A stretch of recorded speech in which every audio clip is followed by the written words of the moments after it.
Hello, everybody, and welcome back to another episode of the Daily Crypto News. The question of today is: have you ever blocked somebody on Twitter, Facebook, or anything like that?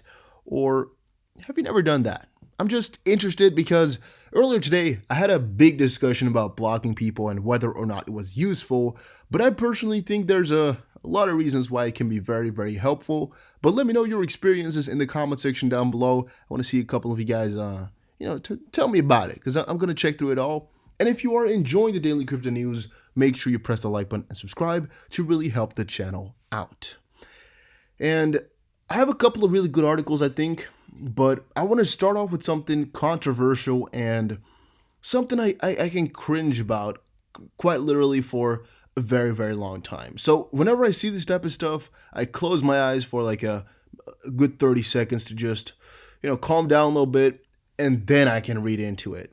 And yes, I'm talking about I'm almost cringing right now, the riddles type of things. And here comes Reborn, who of course I've decided to follow. Don't know if he ever followed me back. I don't really care. But he posed this type of stuff. And right now it's a boom, boom, boom, boom, week ahead, a week to remember, black to white, clock to sun or whatever. And then there's a couple of pictures in there. Yeah. You can see it. You can do your own digging if you want to. It's actually also a reply to Unbearable Guy 123, which has some more stuff in there. And one of the things one of the guys says is that this number here is like 2nd of May.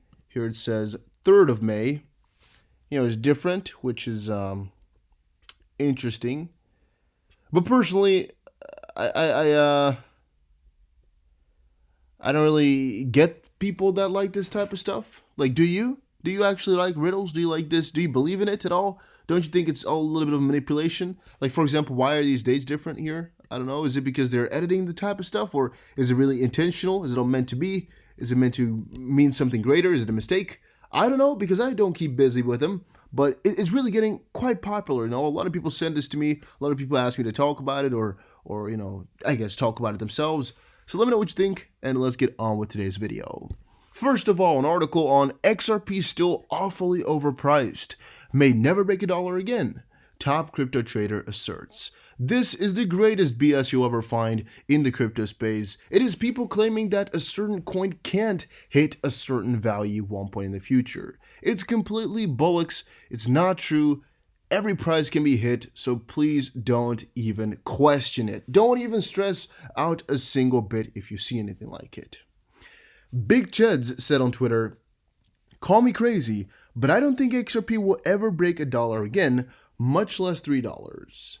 He says also, even at 23 cents, it is wildly overpriced. And when I saw that, I just decided to ignore the rest because, this is just the stupidest stuff ever. It could be overpriced on a shorter term. But saying it can't hit $1, can't hit any amount of dollars, to me is just really, really kind of stupid. We all know it can. There's no big limitations to it all. So I personally really, really disagree. But hey, if you agree with him, that's completely fine. Everybody has their own opinion, and that's the way I like to see it in the crypto space as well. Everybody to have their own mind on things, right? All right. Ripple's Twitter bot allows investors to track its XRP escrow movements. Now, this is something I like a lot. This is something I like a very, very lot. But in brief, in December of 2017, Ripple decided to lock up 55 billion XRP in escrow to boost investor confidence. 1 billion XRP has been released each month to cater for Ripple XRP's needs, and any XRP not used from the monthly allocation is locked back into escrow, and Ripple has launched a new Twitter bot for retail investors to track this movement of XRP. So personally, I think that's a very good thing, very, very, very freaking smart of them, and it is called the XRP Escrow Bot. If it's not something scammy, I believe it's the real thing. And one of the good things about that, I would personally state, is that now it's a lot easier for everybody to track what's going on, and they don't have to speculate about things. However, I don't know if they will be doing anything else than just say exactly what's happening in the bigger picture to the escrow money. I'm like wondering if they're also going to be explaining what they bought for the ecosystem, because as of yet it's just the 1 billion comes out and the amount that comes back in, but not really the details quite yet, so there's not really anything new that we're learning by following, but maybe it's still going to be coming. And by the way, oh, never mind. I was like, wasn't it supposed to say like the amount of tweets here, but it's up here on the top. Yes, they just launched this month, but I think a couple of cool things are going to be coming, hopefully, from this account. I have my hopes up, but I guess we'll be seeing, as there's nothing announced quite yet in the details. So we'll be seeing. Crypto community shudders as CNBC predicts bullish Bitcoin run. Now, this guy is actually also a CNBC crypto trader, and that actually gave me a little bit of a shield to, or a little bit of a weary for CNBC traders and CNBC guys, because I'm like, if they're so narrow-minded, I'm not really liking it too much. So CNBC tweeted that there could be a breakout for Bitcoin. The business networks' past bullish calls have proven to mark a top for the Bitcoin price, one of the crypto trader proves, and a collective sigh of disappointment could be heard throughout crypto Twitter in response to CNBC's bullish Bitcoin tweet. So here was CNBC's Fast Money stating on Twitter, the halvening is coming with only 11 days out until a major Bitcoin supply cut. BK Brian Kelly breaks down why there could be a big breakout ahead for crypto. And the cool thing about it is he's not really far off. I mean, it really could be a big breakout relatively soon. The bad side to it all is, you're always getting on people's nerves if you're saying something like that, however, it doesn't come to fruition. So if you're stating like, big bullish breakout, but it doesn't happen, you're going to get some really, really angry mob behind you, which is not really what you want. And really, what they're also creating with this is a little bit of a hopium / FOMO mentality, where people might rush in and I guess lose their money and get angry and flood it all over once it doesn't come to fruition as well, which is something I do not really want to support. But I guess some people are also not happy for their own reasons. I guess you can see the tweets are not that nice. Why you got to do this, CNBC? Typically when CNBC calls for Bitcoin pump, it dumps, shaking the head, which is definitely true as well. This happens very often. All right. Bitcoiners have a message for Warren Buffett amidst Berkshire Hathaway's jaw-dropping $50 billion loss. So yeah, I remember the first time I lost $50 billion. No, just kidding. Oh my days, guys. $50 billion freaking dollars.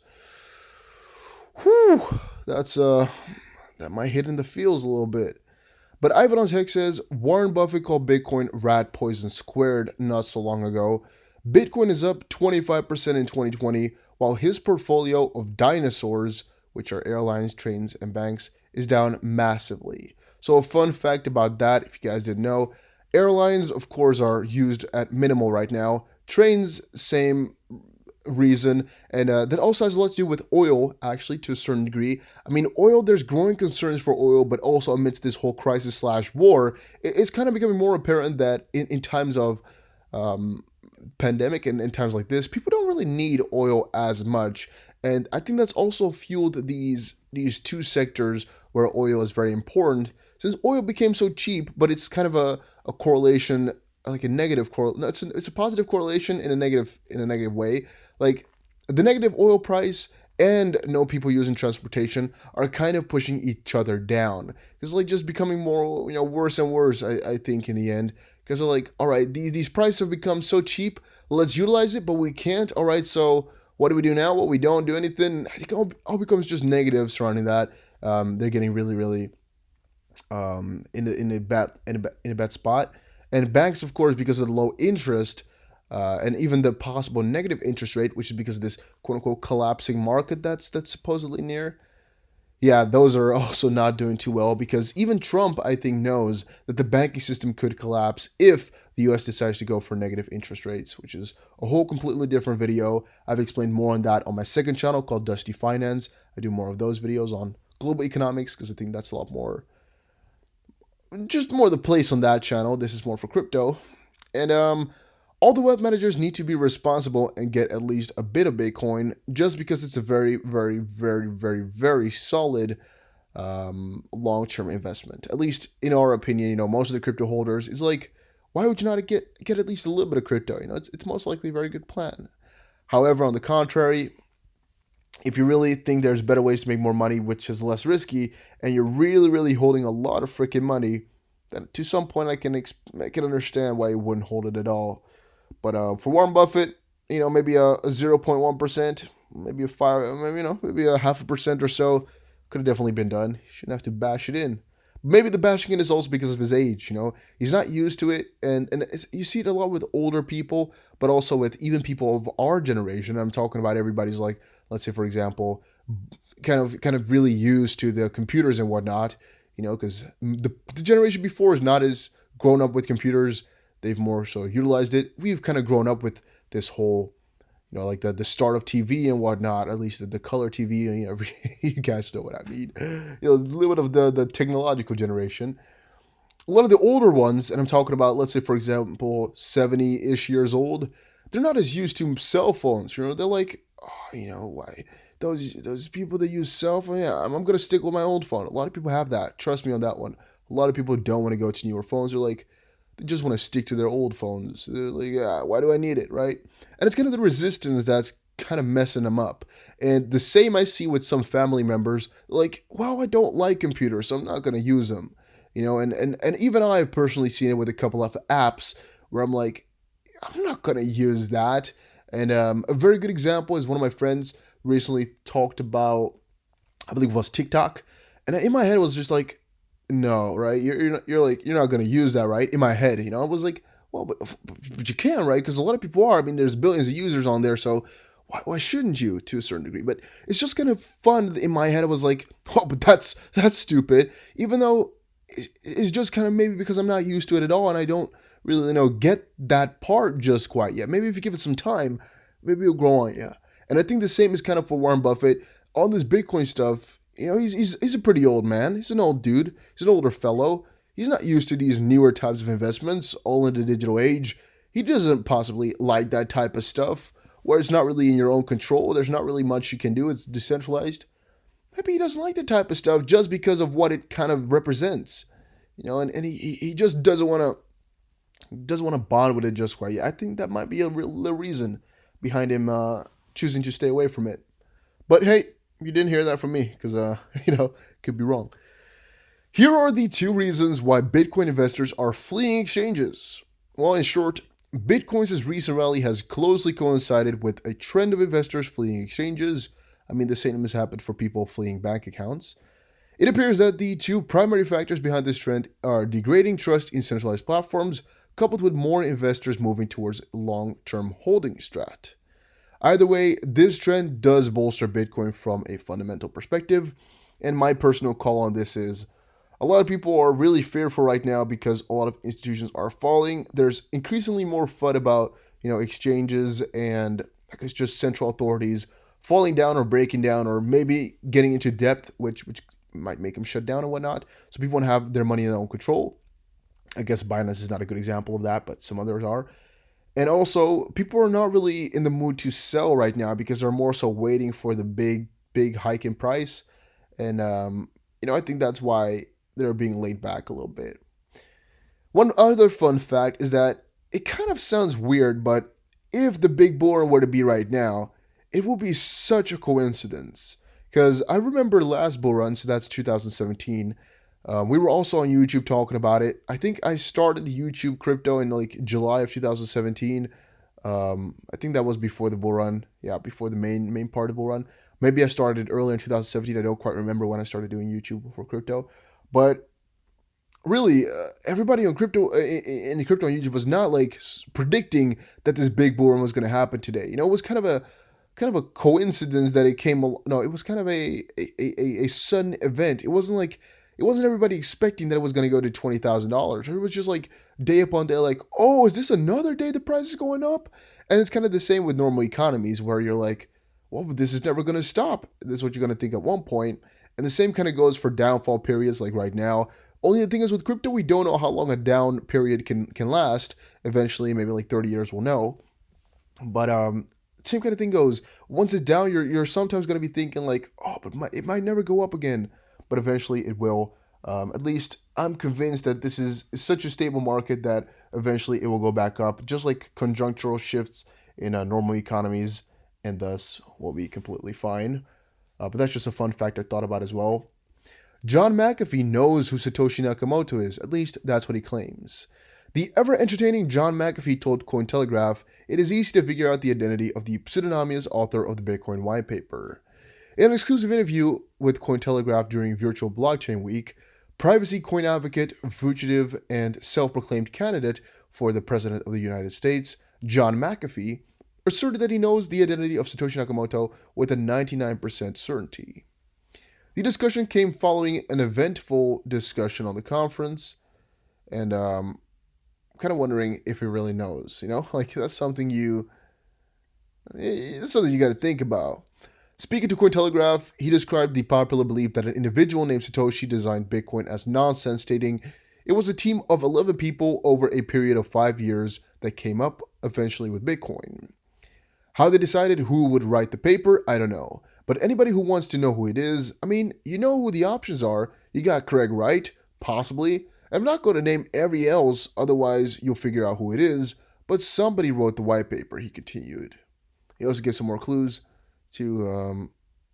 McAfee identifies clues in the white paper, and you can read a little bit more about that. If you read the white paper, number one, it's totally clear he's English. Every single word that has a different spelling in English and American is English, McAfee asserts. Number two, he left tails. There's only 5% of the population that has two spaces after a period. Every has two spaces after a period. Wait, what? Number two, he left tails. There is only 5% of the population that has two spaces after a period. Everything has two spaces after a period. And the format of the document was identical to documents that he had published professionally. He adds, to quote, if you buy a $200 authorship program and you take the white paper and you run it through and you take any of the papers that he's published, all the people wrote papers, by the way, only one comes out with 99% probability it's him. So don't really get exactly what he's trying to point towards or what he's trying to do here. But I don't really care in the end anyway. I don't really care if he knows. He's not going to tell us, so why would we even bother? If he's not going to tell us, what's the use? He might give us hints. We're not going to guess it. So what now? Well, Binance explained why there will never be 21 million Bitcoins. Well, if you can guess on your own, I guess it's pretty simple. It's kind of very intuitive, actually. If you think about it, the hash rate or the rewards will keep halving, right? It will keep dropping. So eventually, since this happens all the time and it's calculated to always have at a certain point, eventually it will just never get there. No, like how would I say that? It will never get to the end. We'll always kind of go in this little loop of halving more and more and more, and it will just get slower and slower and slower, and it will never get there in the end, which is actually pretty interesting. That's kind of funny to think about that as well.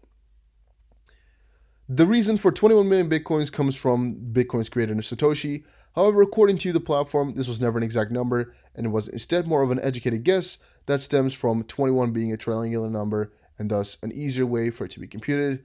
Binance has since done maths on their own and have landed on the much lower number for the final mined Bitcoin to be the number 6,929,999. This is based on several equations and on other factors that contribute to how Bitcoin is mined, all of which you can read on their website. A common belief in the world of crypto is that the total number of Bitcoins that will exist is 21 million. However, in the latest blog by Binance, they've dispelled this as false. Bitcoin have long been at the work providing insights into the crypto world via their research program. Actually, Binance, yes. In the latest post, they work this time as a fact checker and myth buster by providing the overview of the most common misconceptions about the world's leading blockchain asset. We can check it out here as well. CoinMarketCap list. Didn't check this thing out yet. I don't know if there's a myth buster in here or somewhere else. Okay. let's see here. This research. Maybe it's here. This is on EOS. Right, so don't know exactly where that is. But the reason for 21 comes from Satoshi. Yeah. Of course, the timing of this information is not by chance and is likely to help further understand the halving. Well, basically, no info was given here. All right. I thought they had a little bit more. I read the beginning here. I was like, all right, once I covered this in the video, I'll just go a little bit further and kind of look through. But this was the end. I just had it like this. I read through. I was like, hey, this is pretty cool. But there's no extra info. My bad. And then gold's unusual supply squeeze highlights Bitcoin's superiority, Coinbase, which is something we discussed very elaborately yesterday, why Bitcoin and gold are kind of the same, but Bitcoin has a couple of points which makes it better. And hopefully you guys already watched that video. And if you didn't, why didn't you? You got to watch these crypto videos if you want to stay updated. What else you got to do, right? I mean, you just have to sit home anyway. Or are you guys still working? Let me know in the comments section down below. I'm also interested to see that, and we'll have a little bit of a talk. By the way, guys, if you have some cool info, make sure you send it to me over on Twitter. I'm always interested to see what you guys have to say. And see you guys again in another crypto video. Take care, everybody, and have a very, very nice